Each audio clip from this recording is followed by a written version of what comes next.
लेते हैं। भूषण का जन्म 1613 ईस्वी में तिकवापुर, कानपुर, उत्तर प्रदेश में। निधन 1715 ईस्वी में।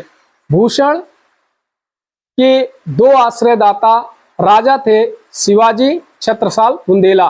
भूषण की 8 काव्य रचनाएं प्राप्त होती हैं।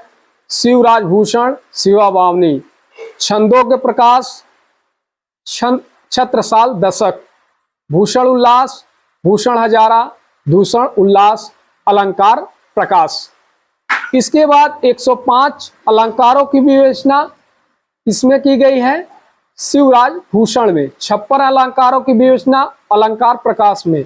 82 अलंकारों की विवेचना छांदोग्य हृदय प्रकाश में।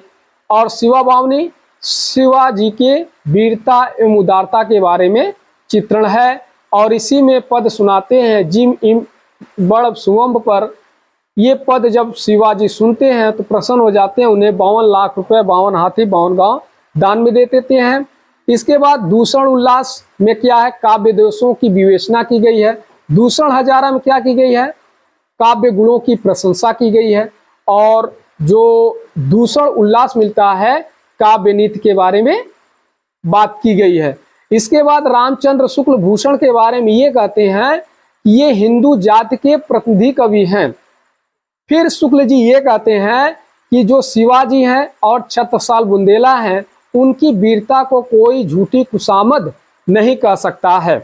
फिर शुक्ल जी ये कहते हैं कि जो भूषण के द्वारा लिखी गई रचना है वो सारी जनता के हृदय का संपत्ति हो गया है।